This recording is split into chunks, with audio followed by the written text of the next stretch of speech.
सबसे इम्पोर्टेंट है actually thyroid के बारे में लोग सुनते हैं तो थायराइड एक हमारी बॉडी का बहुत वाइटल ऑर्गन होता है। और ये जो गले में जो आपका नेक वाले एरिया में पाया जाता है और बटरफ्लाई शेप इसको बोला जाता है और बटरफ्लाई की शेप है इसलिए बटरफ्लाई ग्लैंड भी बोला जाता है। हिंदी में इसको ग्रंथि बोला जाता है। इसका साइज आप बेसिकली देखेंगे तो ऑलमोस्ट 2 इंच के आसपास होता है, जिसमें इसका 5 सेंटीमीटर लॉन्ग, 3 सेंटीमीटर ये वाइड होता है, 2 सेंटीमीटर इसकी थिकनेस होती है। सो ऑलमोस्ट 2 इंचज का इसका ये इसका लेंथ होती है। और इसकी विड्थ की बात करें तो 1.2 इंचज एंड इसकी थिकनेस की बात करें तो 0.8 इंचज के बराबर होती है। सो ये एक अहम हिस्सा, जैसे एक हार्ट है हमारी बॉडी में, तो हार्ट कोई बीमारी नहीं है, हार्ट एक ऑर्गन है। लीवर है, लीवर कोई बीमारी नहीं है, लीवर एक ऑर्गन है। ऐसे ही थायराइड कोई बीमारी नहीं होती है, वो हमारी बॉडी का एक ऑर्गन होता है। जब इसका फंक्शन जो है, जो ये काम करता है बॉडी में, जब वो अल्टर होता है तब वो एक बीमारी का उसका रूप लेता है। तो उन पे भी हम डिस्कस करेंगे। तो थायराइड एक ग्लैंड है, एक ऑर्गन है हमारी बॉडी का, जो कि बहुत सारे फंक्शंस को मॉनिटर करता है।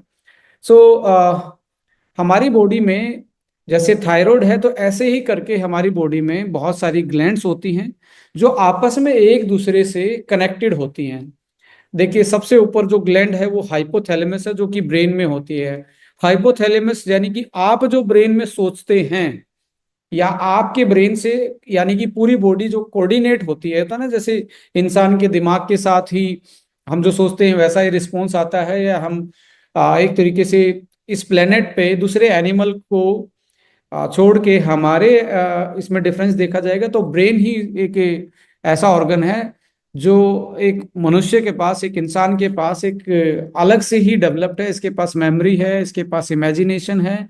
सो हाइपोथैलेमस क्या करता है, रिस्पोंड करता है हमारे हर फंक्शन को, जो कि पिट्यूटरी ग्लैंड के थ्रू रिस्पोंड करता है। और पिट्यूटरी अलग अलग चीज़ों को कंट्रोल करती है, जैसे थायराइड ग्लैंड के हार्मोन के प्रोडक्शन को भी पिट्यूटरी से ही सिग्नल मिलता है। जैसे होता है ना सिग्नल देना, एक सिग्नल देगा तो दूसरे पे सिग्नल पहुंचेगा, ऐसे करके। सो हाइपोथैलेमस ब्रेन, और पिट्यूटरी और हाइपोथैलेमस ब्रेन में होती हैं। तो हाइपोथैलेमस सबसे पहले सिग्नल के नाम पे थायरोट्रोपिन रिलीजिंग हार्मोन टीआरएच बनाती है। फिर टीआरएच पहुंचता है पिट्यूटरी के पास, और पिट्यूटरी जो है वो क्या करती है, इस सिग्नल से, इस रिस्पॉन्स से, इस मैसेज से प्रोडक्शन करती है टीएसएच। आपने बहुत बार टीएसएच सुना होगा, थायराइड स्टुमुलेटिंग हार्मोन। यानी कि ये स्टुमुलेट करता है थायराइड ग्लैंड को, यानी कि एक मैसेज पास करता है कि तुम अपने हार्मोन बनाओ। सो अब थायराइड ग्लैंड क्या करती है, टीएसएच के रिस्पॉन्स से टी3 और टी4 बनाना स्टार्ट कर देती है। सो ये फीडबैक सिस्टम चलता है। जब बॉडी में कम होते हैं तो पॉजिटिव फीडबैक से मैसेज जाएगा ब्रेन के पास, सिग्नल जाएगा, से वहां से टीआरएच के रूप में वो सिग्नल आगे पहुंचाएगा। टीआरएच टीएसएच में कन्वर्ट होगा, टीएसएच फिर टी3 टी4 में कन्वर्ट होते हैं।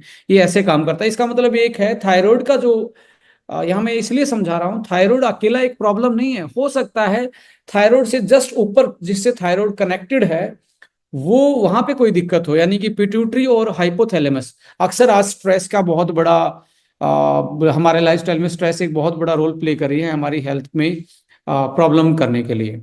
सो क्रोनिकल स्ट्रेस में तो आप देखेंगे हाइपोथैलेमस पिट्यूटरी जो है, इसका जो रिस्पॉन्स है वो ऑलमोस्ट अनबैलेंस है। इसका रिस्पॉन्स अनबैलेंस होगा, ये अच्छे से मैसेजिंग नहीं कर पाएगा, अच्छे से स्टुमुलेट नहीं कर पाएगा, तो थायराइड के जो हार्मोन का जो प्रोडक्शन है वो भी अल्टर होगा। थायराइड में प्रॉब्लम नहीं थी माय डियर फ्रेंड्स, यहाँ पे प्रॉब्लम थी आपके स्ट्रेस के कारण हाइपोथैलेमस और आपकी पिट्यूटरी ग्लैंड अच्छे से काम नहीं कर रही थी, और वो अच्छे से काम नहीं करेगी तो थायराइड के पास सिग्नल नहीं पहुंचता।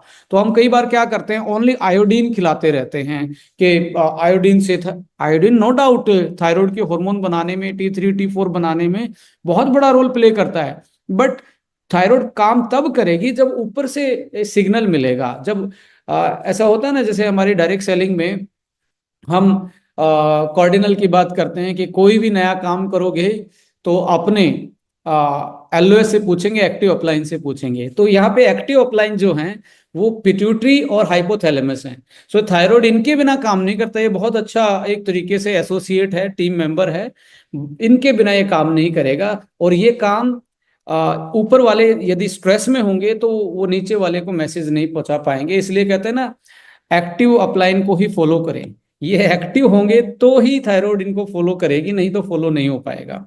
सो यहाँ मसला समझ में आ रहा होगा कि आज के टाइम पे अकेला थायराइड पे प्रॉब्लम नहीं, आयोडीन की अकेली कमी से नहीं, समटाइम आयोडीन खिलाने के बाद भी आपका जो डॉक्टर है वो रिकमेंड करता है थायरोक्सिन हार्मोन, यानी कि जो प्रोड्यूस नहीं हो पा रहा उस थायरोक्सिन देने की कोशिश करता है।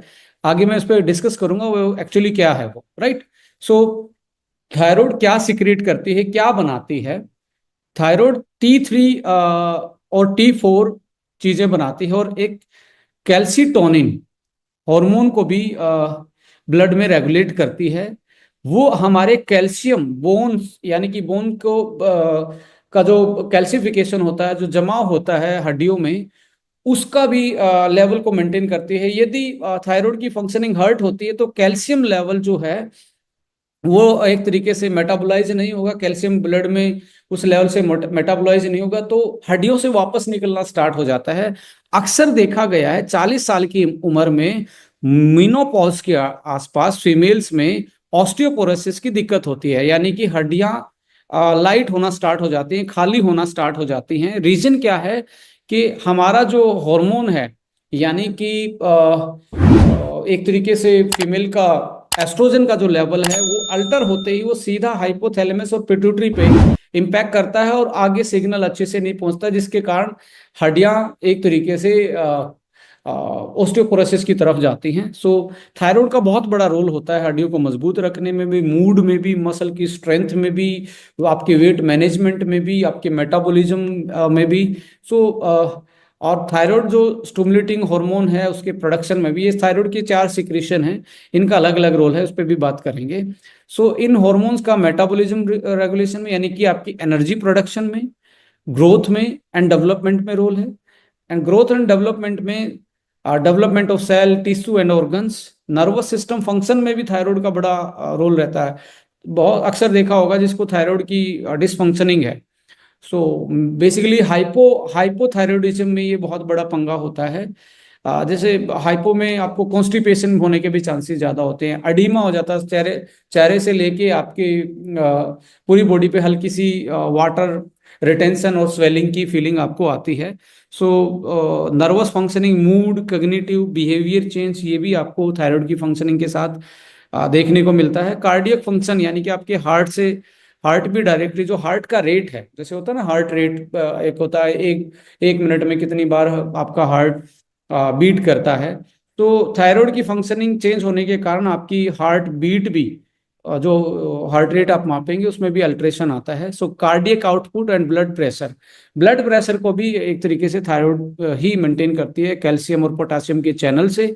Muscle function, muscle strength, tone, यदि आपको जैसे हाइपोथायरॉयडिज्म हो जाता है, 2 टाइप का होता है, हाइपो एंड हाइपर, जिसमें एक मोटापे का बोला जाता है जिसको हाइपो बोलते हैं, और एक थायराइड का ऐसा सेकंड माल फंक्शन होता है जिसमें वेट रिड्यूस होता है, उसको हाइपर बोलते हैं।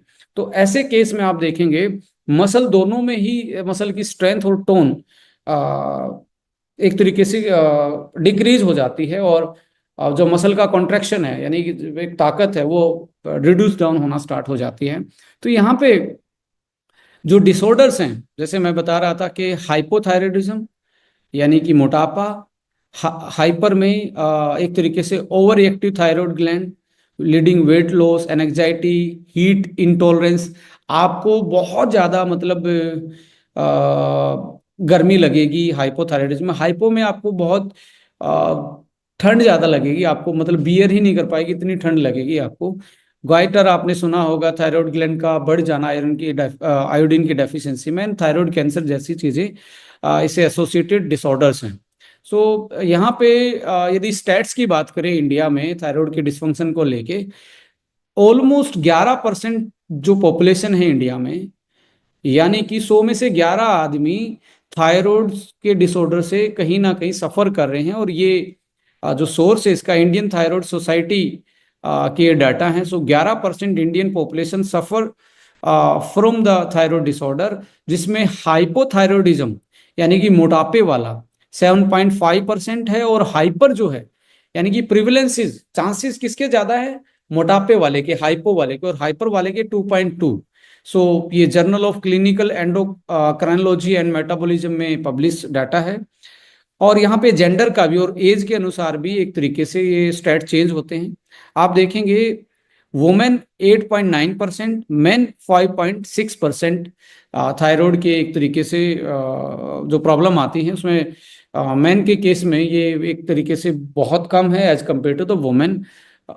इसके पीछे रीजन बहुत सारे हैं, क्योंकि हार्मोन जो इनबैलेंसेस के चांसेस ज़्यादा किस में रहते हैं, वुमेन में ज़्यादा रहते हैं। ड्यूरिंग प्रेगनेंसी, पीरियड साइकिल के टाइम पे हर महीने फ्लक्चुएशन आनी, वो एक उनका नेचुरल नेचर के बॉडी को नेचर ने इसी टाइप का बनाया है। सो इसलिए womens are more prone to the thyroid dysfunction.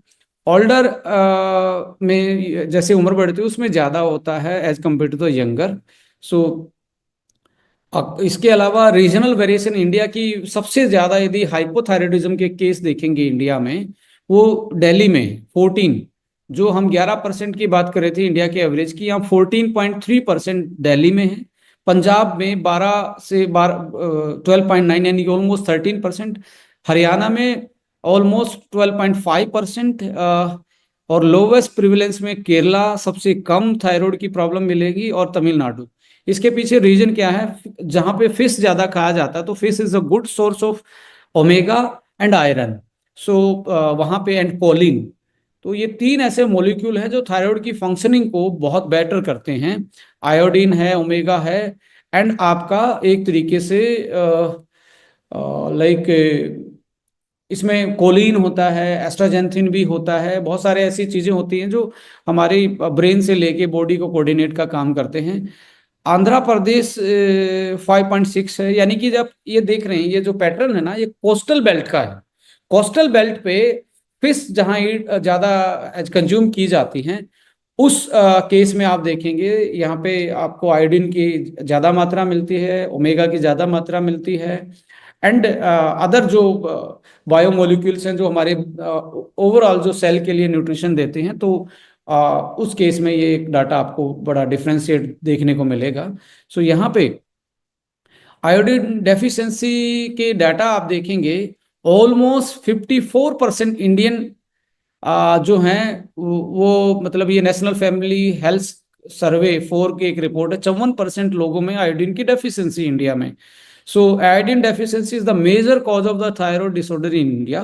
तो 54% है, यानी कि हर दूसरे आदमी में है आयोडीन की डेफिशिएंसी। इसलिए आयोडीन जो अनरिच्ड सॉल्ट आते हैं, तो आयोडीन की उसमें सबसे ज्यादा एक तरीके से फोर्टिफाइड होते हैं वो।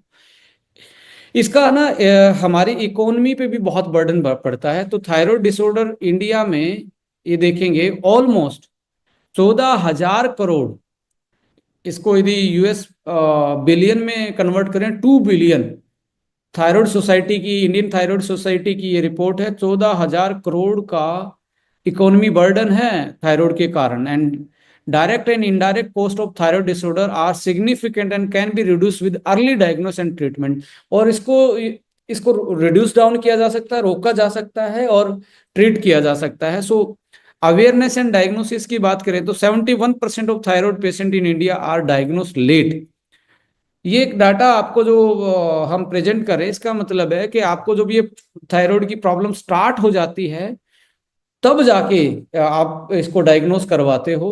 तो 71%। तो हमें कोई भी प्रोडक्ट या सप्लीमेंट या डाइट की जब बात आती है, तो ये नहीं होता कि हम बीमार हो जाएंगे तब उसको इम्प्लीमेंट करेंगे तब खाएंगे। यदि आप 30+ हो गए हैं तो उसके बाद तो आपको और ज्यादा आपको कंसर्न रहना पड़ेगा अपनी डाइट, अपनी फिटनेस, और इस तरीके से जो भी माल फंक्शनिंग या डिसफंक्शनिंग ऑफ ऑर्गन्स है उससे बचने के लिए। सो यहाँ पे 71% है, उस 71 में आप अपने आप को शामिल ना करें, इससे निकल के अपनी थायराइड की एक बहुत मतलब आपको अवेयर होने की जरूरत है। और जहाँ पे 54% डेफिशिएंसी है, 54% डेफिशिएंसी ऑफ आयोडीन, प्रोटीन की डेफिशिएंसी, कैल्शियम की डेफिशिएंसी, आयरन फोलिक की एसिड डेफिशिएंसी। और वुमेन के केस में तो देखेंगे आयरन फोलिक एसिड जैसी डेफिशिएंसी और ज्यादा देखने को मिलती हैं, और तो वुमेन को और ज्यादा इसमें कंसर्न रहना चाहिए। And awareness and early diagnose are the crucial to prevent the complications, reduce the economy burden of the thyroid disorders. So इसमें अवेयर होना चाहिए, और अर्ली डायग्नोस यदि होता है तो you have to take care of that. कुछ natural food होते हैं जो कि आपको थायराइड में सपोर्ट करेंगे उसकी बेटर फंक्शनिंग के लिए। जैसे सिलेनियम बहुत बड़ा रोल प्ले करता है, उस पर भी मैं आऊंगा इसका मैकेनिज्म क्या है।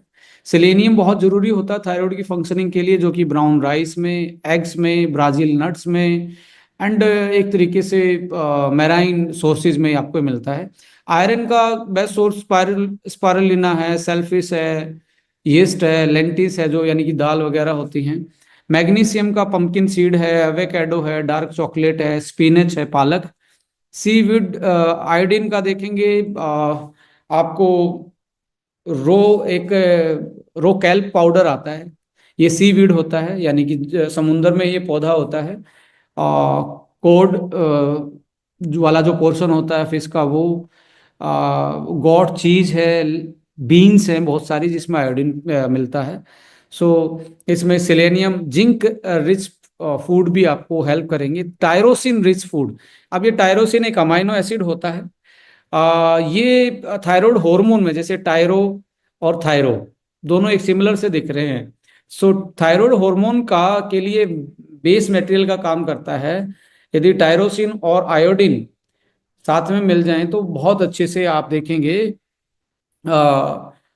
थायरोक्सिन का प्रोडक्शन बढ़ जाएगा। और ओमेगा रिच फूड मैं बोल ही चुका हूँ, फ्लैक्स सीड है, चिया सीड है, फिश है, या आपका फ्लैक्सीड ऑयल है, क्रिल ऑयल है। एंटीऑक्सीडेंट भी, यानी कि जो इन्फ्लामेशन है, इन्फ्लामेशन के कारण भी थायराइड की प्रॉब्लम आ सकती है। तो थायराइड की फंक्शनिंग में यदि आप बेटर करना चाहते हैं तो you have to take care of antioxidant to reduce down the oxidative stress and support thyroid health. So यहाँ पे जैसे बेरीज हैं, लीफी ग्रीन्स हैं, अदर फ्रूट्स, वेजिटेबल, सैलेड, ये चीज़ें क्या हैं जो जितनी भी प्लांट बेस्ड डाइट हैं, रॉ डाइट हैं, इसमें स्प्राउट्स भी एक बहुत बड़ा ऑप्शन होता है मॉर्निंग में, सिट्रस फ्रूट्स फैमिली हैं। तो ये पावरफुल एंटीऑक्सीडेंट रिच फूड होते हैं जो कि आपको सपोर्ट करते हैं आपकी थायराइड की फंक्शनिंग। अब आता है कि क्या आपको लिमिट करना है। देखिए, यदि थायराइड की प्रॉब्लम चल रही है तो सोया प्रोडक्ट पे बैन लगा दीजिए। सोया प्रोडक्ट और आपका मस्टर्ड ऑयल, यानी कि यदि आप फ्राई करके आप घर में मस्टर्ड ऑयल यूज कर रहे हो और आपको थायराइड की प्रॉब्लम है तो आपको अवॉइड करना चाहिए। ब्रोकली आपको अवॉइड करना चाहिए।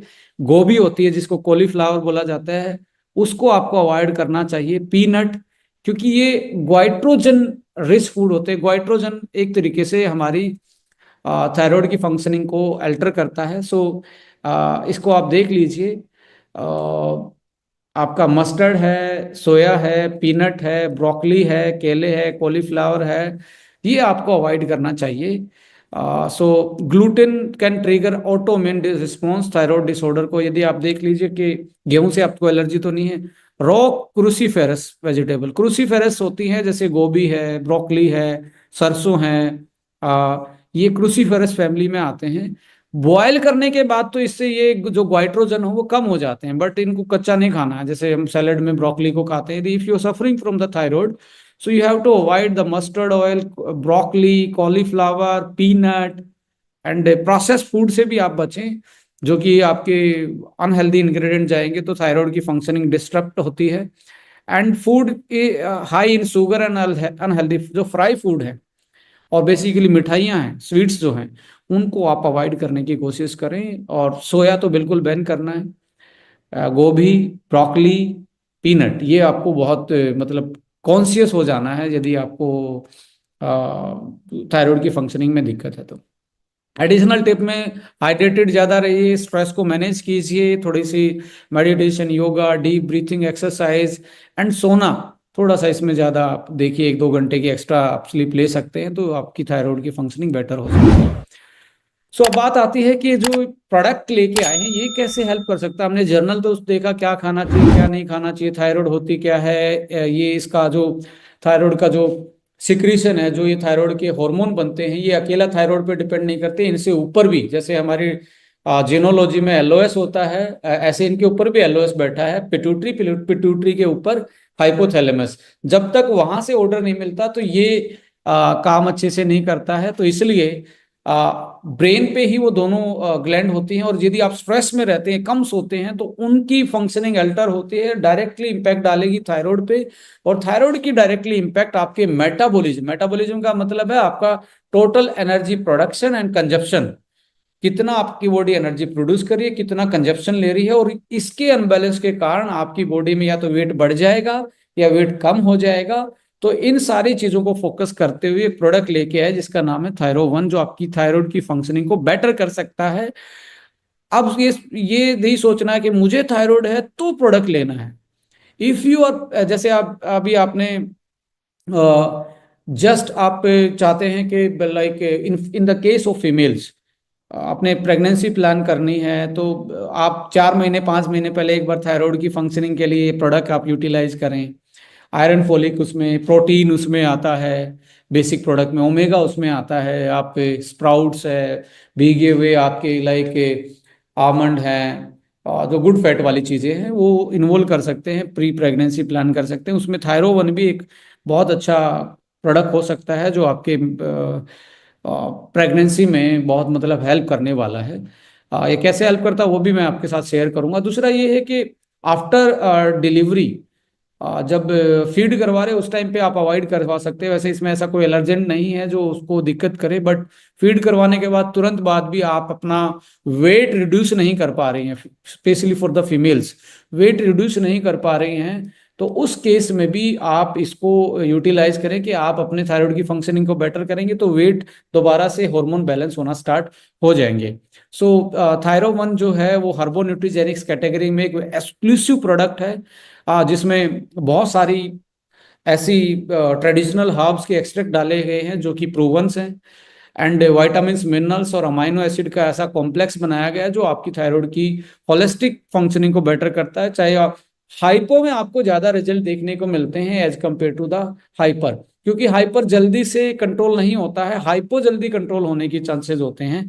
सो इसीलिए रिजल्ट भी उसमें आप वेरिएशन देखेंगे। तो हाइपर में आप लॉन्ग टर्म यूज करेंगे तो आपको उसमें भी बेटर रिजल्ट मिलेंगे। सो बेनिफिट से पहले मैं आना चाहूंगा, रो कैल्प, आपको एक ये सी वीड दिख रहा है, समुद्र में पाया जाने वाला एक पौधा होता है। इसमें नेचुरल अमाउंट में बहुत आयोडीन मिलता है और नेचुरल सोर्स है आयोडीन का। सो अक्सर लोग इसको यूटिलाइज करते हैं प्रेगनेंसी में, वुमेन्स को कोस्टल बेल्ट पे आपको इसकी सब्जियां भी बनाई जाती हैं बेसिकली। और सो रो कैल्प पाउडर, इसका पाउडर यूज किया जाता है। So rich source of iodine, जो थायराइड की फंक्शनिंग एंड हार्मोन प्रोडक्शन में हेल्प करता है, और थायराइड की ओवरऑल जो होलिस्टिक हेल्थ है उसको मेंटेन करता है, मेटाबॉलिज्म और एनर्जी को भी मेंटेन रखने में हेल्प करता है। और इसके साथ अकेला आयोडीन नहीं है, इसके साथ एंटीऑक्सीडेंट भी होते हैं, बिकॉज इट्स ए प्लांट। सो इसके अलावा मैंने बताया था स्तावरी और अश्वगंधा क्यों ऐड किया गया है।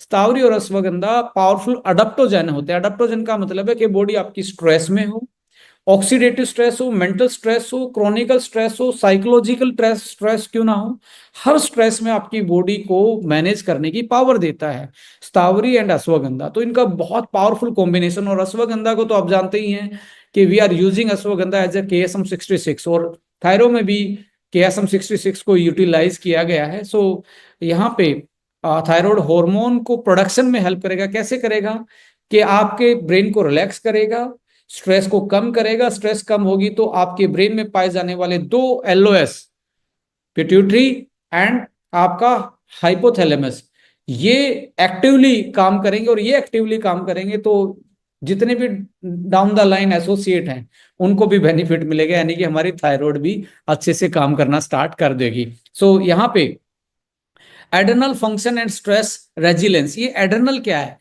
जैसे थायराइड एक ग्लैंड है तो किडनी के ऊपर एक ग्लैंड मिलती है, उसका नाम है एड्रेनल। जब आदमी ज्यादा स्ट्रेस में रहता है तो एड्रेनल फटीग हो जाता है। एड्रेनल फटीग का मतलब ये इतनी प्रेशर में आ जाती है क्योंकि कोर्टिसोल नाम का एक हार्मोन होता है, वो एड्रेनल ही बनाता है। और वो कोर्टिसोल क्या करता है, वो स्ट्रेस प्रोड्यूस करता है। पर हल्का कोर्टिसोल तो सबको चाहिए कि बॉडी में, जीरो स्ट्रेस नहीं कर सकते, एक स्ट्रेस मिनिमम लेवल की बॉडी में होनी चाहिए जिसके कारण अलर्टनेस रहती है।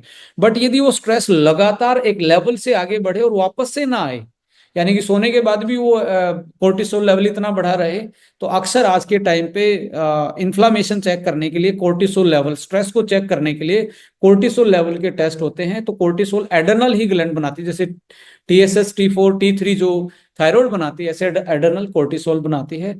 तो यदि आप स्ट्रेस में हैं तो स्थावरी अश्वगंधा एड्रेनल फंक्शन को बेटर करता है और स्ट्रेस से लड़ने की ताकत देता है, जिसके कारण एड्रेनल फंक्शन बेटर हो जाता है, उसको ज्यादा कोर्टिसोल लेवल बार बार में बनाने की जरूरत नहीं पड़ेगी।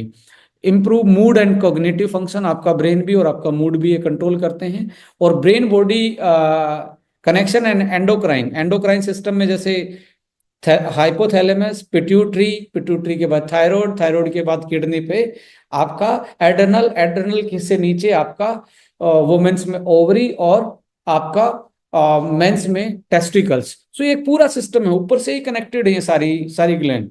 सो यदि आपका ब्रेन सही है, स्ट्रेस फ्री रहेंगे, तो आपकी बॉडी में ये ग्लैंड का सिक्रेशन सही रहेगा, हार्मोन का सिक्रेशन सही रहेगा। हार्मोन से ही बहुत सारे बॉडी के फंक्शन कंट्रोल होते हैं। जैसे यहाँ पे टेस्टोस्टेरोन की बात करें तो वो टेस्टिकल सेल में ही बनता है, लीडिंग सेल होती है। सो उसमें ही वो बनता है। वो किससे कंट्रोल, वो ब्रेन से कंट्रोल है। तो वहीं से इशारा आता है कि कितना टेस्टोस्टेरोन बनना है। इसलिए जो अच्छे से नींद लेते हैं, अच्छे से डाइट लेते हैं और एक्सरसाइज करते हैं, तो उनमें हार्मोन बैलेंस रहते हैं। सो स्तावरी और अश्वगंधा आपकी हेल्प करते हैं हार्मोन को बैलेंस करने में। आयोडीन, आपको पता ही है कि थायराइड हार्मोन के प्रोडक्शन के लिए आयोडीन ही चाहिए आपको, जो और आपकी ग्रोथ एंड डेवलपमेंट में हेल्प करता है। और regulate metabolism and energy level, आपके मेटाबॉलिज्म को रेगुलेट करता है और एनर्जी लेवल को भी रेगुलेट करता है। टायरोसिन एक अमाइनो एसिड है। टायरोसिन से क्या होगा, रेगुलेट थायराइड हार्मोन प्रोडक्शन, जो आपका हार्मोन का प्रोडक्शन उसको रेगुलेट करता है कि ठीक ठाक प्रोडक्शन चल रहा है या नहीं चल रहा है, यानी कि एक मैनेजर के रूप में काम करता है। और ब्रेन एंड मूड में भी बहुत अच्छा, ब्रेन फंक्शन और मूड को भी ये कंट्रोल करने का काम करता है। And may improve cognitive function and focus, आपके फोकस और आपकी अलर्टनेस को बढ़ाता है टायरोसिन। और बेस मटेरियल का काम करता है और मैनेजिंग, मैनेज एक एज ए मैनेजर काम करता है कि आपके हार्मोन का प्रोडक्शन सही हो रहा है या नहीं हो रहा, यानी कि रेगुलेट करने का काम करता है। गूगल, आपने हार्ट में बहुत बार इसका जिक्र सुना होगा कि एक तरीके से कार्डियो प्रोटेक्टिव है और लिपिड्स को बैलेंस करता है, ब्लड लिपिड्स को। बट ये थायराइड हार्मोन रेगुलेशन में भी हेल्प करता है, थायराइड के प्रोडक्शन और कन्वर्जन। कन्वर्जन का मतलब है T4 को T3 में कन्वर्ट करता है। T4 इनएक्टिव फॉर्म है हार्मोन का, वो जब तक T3 में कन्वर्ट नहीं होगा तब तक वो आपका काम नहीं करेगा, एक्टिवली काम नहीं करेगा। एंटीऑक्सीडेंट भी है जो ऑक्सीडेटिव स्ट्रेस से बचाता है और इन्फ्लामेशन को भी रिड्यूस करता है, जो कि थायराइड की डिसफंक्शनिंग में अपना कंट्रीब्यूट कर सकता है, उसको एलिवेट करने में, उसको ठीक रखने में। सो इसके अलावा मिल्क थिसले है। आप मिल्क थिसले देखिए, सिलिमरिन नाम का इसमें बायोमोलिक्यूल होता है जो कि हिपैटो प्रोटेक्टिव बोला जाता है। हिपैटो प्रोटेक्टिव का मतलब है कि आपके लीवर की सेल के लिए बहुत अच्छा डिटॉक्सिफायर का काम करता है। अब बात तो थी थायराइड की, अब लीवर कहाँ से आ गया इसमें। लीवर का रोल क्या होता है, जब थायराइड T4 बनाती है, वो लीवर ही उसमें हेल्प करता है T3 में कन्वर्ट करने की। यानी कि थायराइड ने तो इनएक्टिव बनाया है, उसको एक्टिव करने का काम आपका लीवर करता है। आज के टाइम पे fatty liver, inflammatory liver disorders, बहुत सारे लीवर की ऐसे प्रॉब्लम है जिसके कारण हमारे जो मेटाबॉली, जो एक इसको हम केमिकल फैक्ट्री भी बोलते हैं, यदि यही साफ नहीं रहेगी, ये डिटॉक्सिफाई नहीं रहेगी, तो बॉडी में टॉक्सिन्स का लोड बढ़ता चला जाएगा। और बहुत सारे ऐसे हार्मोन हैं जो एक्टिवेट लीवर और किडनी में ही होते हैं, वो इनफैक्ट आने वाले टाइम में, मतलब ऐसे केस में आपके कंप्लीट नहीं हो पाते। तो मिल्क इसलिए लीवर की हेल्थ को बेटर रखने के लिए रखा गया है कि यदि लीवर में जाके थायराइड, ऊपर से भी मैसेज आया थायराइड भी ठीक काम करे पर लीवर सही नहीं है तो फिर से काम नहीं करेगा। तो इसलिए मिल्क थिसले भी बहुत इंपॉर्टेंट रोल प्ले करता है। सो लीवर सपोर्ट में मिल्क थिस्ले, और hormone conversion and detoxification, hormone का कन्वर्ट करना, T4 से T3 में हेल्प करना, लीवर की डिटॉक्सिफिकेशन करना। एंटीऑक्सीडेंट होता ही है, इसका इफेक्ट पावरफुल ऑक्सीडेटिव स्ट्रेस को कम करता है और इन्फ्लामेशन को भी ये रिड्यूस करने का काम करता है, जो कि थायराइड की डिसफंक्शनिंग में इन्फ्लामेशन बहुत बड़ा रोल प्ले करती है। यदि वो कम होगी तो फंक्शनिंग बेटर होगी। सिलेनियम एक ऐसा मिनरल्स है जो एंटीऑक्सीडेंट का काम करता है, जैसे जिंक है, कैल्शियम है, आपका आयरन है, ऐसे सिलेनियम भी होता है, हमारे लिए बहुत बड़ा रोल प्ले करता है थायराइड हार्मोन कन्वर्जन में। T4 से T3 में सिलेनियम इतना बड़ा रोल प्ले करता है। So critical step in thyroid hormone production, और एंटीऑक्सीडेंट एंड इम्यूनिटी सपोर्ट, यानी कि इम्यून सिस्टम को भी बेटर करता है और बूस्ट करता है, जो इसेंशियल है थायराइड की हेल्थ के लिए। तो सिलेनियम भी बहुत इंपॉर्टेंट है। एन एसिटाइल सिस्टीन, देखिए ये बॉडी में जाके ग्लूटाथाइन प्रोडक्शन करता है। अब जैसे ही ग्लूटाथाइन का प्रोडक्शन होगा तो ऑक्सीडेटिव स्ट्रेस को ये 72 घंटे में मिनिमाइज करने की कोशिश करता है, इसलिए ग्लूटाथाइन खाते ही, सप्लीमेंट बहुत ज्यादा मार्केट में चल रहे हैं, लीवर को और बॉडी की सेल्स को डिटॉक्सिफिकेशन करने का सबसे फास्ट ग्लूटाथाइन होता है। अक्सर जैसे मैंने भी इसको यूटिलाइज किया ग्लूटाथाइन को, अक्सर लोग स्पोर्ट्स के कंपटीशन से पहले अपनी बॉडी में एनर्जी लेवल को मेंटेन रखने के लिए, बढ़ाए रखने के लिए, एक हफ्ते पहले ग्लूटाथाइन की 500 से 1000 mg की डोज लेना स्टार्ट करते हैं। इवन सम कुछ लोग तो इसको ड्रिपिंग से बॉडी में लोड भी करते हैं, जस्ट 48 घंटे पहले, क्योंकि ये बॉडी में सस्टेन रहेगा तो मसल क्रैम्प कम आते हैं, तो इससे स्पोर्ट्स परफॉर्मेंस भी बढ़ता है। सो ग्लूटाथाइन प्रोडक्शन से एंटीऑक्सीडेंट बॉडी में और ऑक्सीडेटिव स्ट्रेस कम होता है, जिससे थायराइड ग्लैंड की फंक्शनिंग या अदर ग्लैंड्स की फंक्शनिंग भी बढ़ती है। म्यूकस थिनिंग, अक्सर लंग्स के केस में भी आप एलसिस्टिन, एसिटाइल सिस्टीन को, नेक को यूज किया जाता है, म्यूकस को थिन करता है, और which can contribute thyroid nodules and other thyroid tissue, तो वहां पे भी ये एक तरीके से थायराइड की म्यूकस थिनिंग में भी हेल्प करता है, इन्फ्लामेशन रिडक्शन का भी काम ये करता है। कॉपर जो है बेसिकली थायराइड हार्मोन प्रोडक्शन में हेल्प करता है, और पर्टिकुलरली T4 बनाने में कॉपर का बहुत बड़ा रोल होता है। So connective tissue health, thyroid gland के साथ जो टिश्यू, कनेक्टिंग टिश्यू होते हैं, हमारी मसल की जो स्ट्रेंथ होती है, वो उसको भी सपोर्ट करता है थायराइड की फंक्शनिंग को बेटर करके। इम्यूनिटी में भी आपने अक्सर सुना होगा कि तांबे के बर्तन में लोग पानी पिया करते थे। सो ऐसे ही कॉपर का काम इम्यूनिटी बूस्टर के रूप में भी होता है। सो एक नया मॉलिक्यूल है मार्केट में, इसको आप देखेंगे कैल्शियम अल्फा कीटो ग्लूटारेट, जो कि एंटी एजिंग में भी बड़ा रोल प्ले करता है, एंटी एजिंग का रोल प्ले करता है। थायराइड हार्मोन रेगुलेशन, एक प्रोडक्शन होता है, एक रेगुलेशन, यानी कि प्रोडक्शन को रेगुलेट करना। रेगुलेट कौन करेगा? ऊपर से आदेश आएगा, ऊपर से कनेक्ट रखेगा। तो आपकी बॉडी में रेगुलेशन का काम अलग है, प्रोडक्शन का काम है। जब तक रेगुलेट नहीं होगा तो प्रोड्यूस नहीं होगा। तो ये रेगुलेशन का काम करता है और कन्वर्जन का काम करता है, एनर्जी प्रोडक्शन का काम करता है, थायराइड ग्लैंड के फंक्शन को ठीक रख के, और एंटीऑक्सीडेंट, ऑक्सीडेटिव स्ट्रेस से बचाता है, और एंटी एजिंग इसका बड़ा रोल है।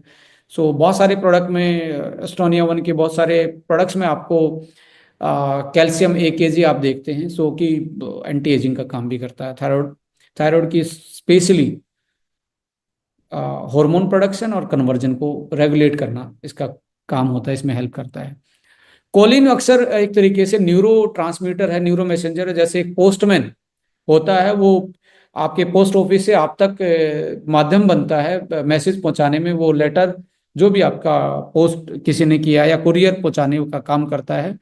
तो ऐसे एल कोलिन आपके ब्रेन से अदर पार्ट तक जो मैसेज आते हैं उसमें हेल्प करता है। इसलिए neuro transmitter synthesis, neuro transmitter का मतलब है कि ट्रांसमिट कर रहा है नर्वस सिस्टम के थ्रू, उसके सिंथेसिस में इन्वॉल्व होता है acetyl choline, which play regulating thyroid function.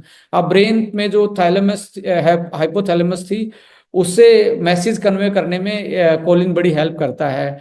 Methylation process involve, एक प्रोसेस होता है जो आपके T3 से T4 से T3 में कन्वर्ट करने में हेल्प करता है।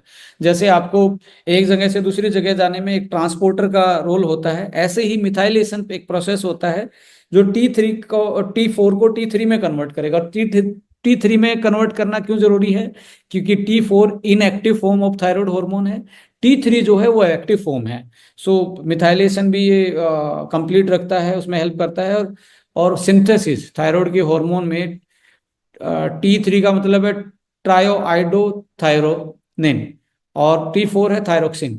सो T4 को T3 में कन्वर्जन और उनके प्रोडक्शन में बेसिकली हेल्प करता है। अब आता है कि आप जो कमर्शियल प्रोडक्ट लेके आए हैं इसमें क्या क्या डला हुआ है, ये आपके सामने फॉर्मूला है। रोकएल्प जो आपका सी वीड माना जाता है, समुद्री एक प्लांट माना जाता है, उसमें आयोडीन की और एंटीऑक्सीडेंट की मात्रा नेचुरली बहुत होती है। Strawberry, iodine and tyrosine. Iodine production में भी हेल्प करता है, टायरोसिन रेगुलेट करता है। स्टावरी और अश्वगंधा यहाँ देख रहे हैं, ये पावरफुल अडेप्टोजन का काम करते हैं। Guggul, milk thistle, L cysteine liver detoxification and support करते हैं। लीवर को क्यों डिटॉक्सिफाई करना? बिकॉज T4 T3 में लीवर की हेल्प से ही कन्वर्ट होता है। अश्वगंधा, स्तावरी, ये यदि आपके ब्रेन पे स्ट्रेस है तो उसको मिनिमाइज करते हैं और आपके हार्मोन का जो एक बैलेंस है, जो जिससे आपकी थायराइड का कनेक्टिविटी है उसको बैलेंस आउट करते हैं।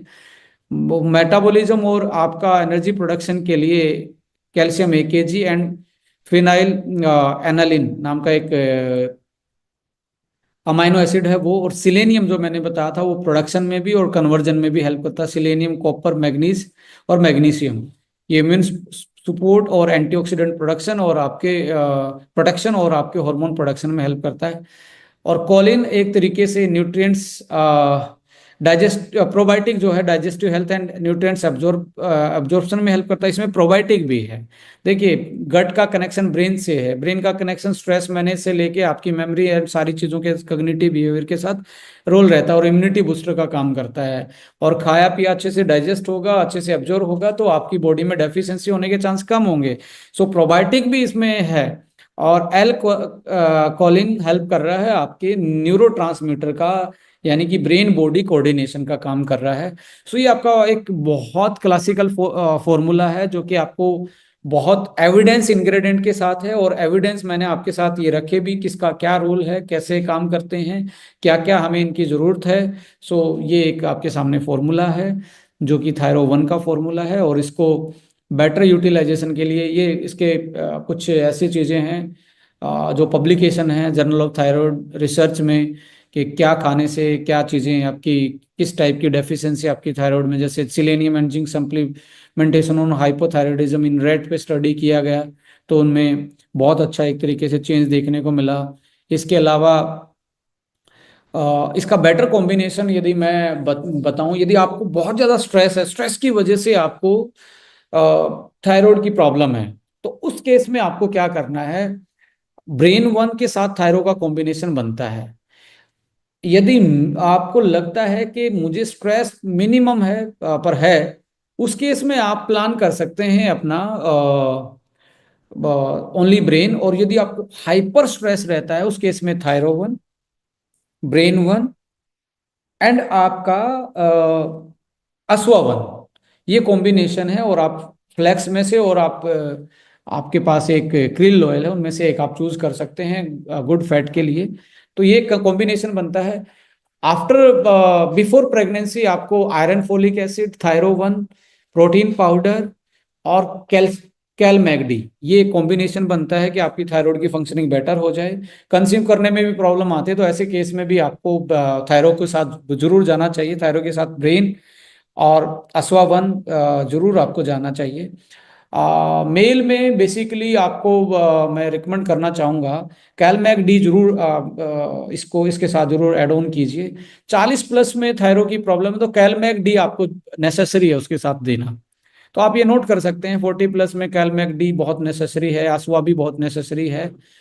अपार्ट फ्रॉम यदि इन्फ्लामेशन है, बॉडी में इन्फ्लामेटरी चीजें हैं, ऑक्सीडेटिव स्ट्रेस ज्यादा है, तो आप एंटीऑक्सीडेंट और सुबह सुबह डिटॉक्सिफिकेशन के लिए आपको करना चाहिए, SBTC को यूज करना चाहिए कि आपकी इन्फ्लामेशन को कंट्रोल करे। और उसके बाद ये डोज देना स्टार्ट करें। तो स्टार्टिंग में आप इसकी डोज हैवी देना स्टार्ट करें। हैवी इन द सेंस कि आप 4 से 5 कैप्सूल पहले हफ्ते या 10 दिन आप खिला सकते हैं, सुबह 2, शाम को 2, दोपहर को 1। It's totally depend upon the condition of the that particular person. इसके अलावा 1 महीने के बाद आप इसको दिन में 1-1 करके 3 कैप्सूल दे सकते हैं। दूसरे महीने के बाद आप 1-1 कैप्सूल करके इसको दे सकते हैं। तो ऐसे करके इसका कॉम्बिनेशन बना सकते हैं। आपको लगता है कि फैटी लीवर ज्यादा है तो आपको देखना पड़ेगा, तो मुझे फैटी लीवर के लिए लीवो 1, लीवर 1 ये साथ में यूटिलाइज करवाने हैं, और कैलमैग डी भी आपको साथ में देना चाहिए इसके। हेलो दोस्तों, हमारे इस चैनल को सब्सक्राइब करने के लिए यहाँ क्लिक कीजिए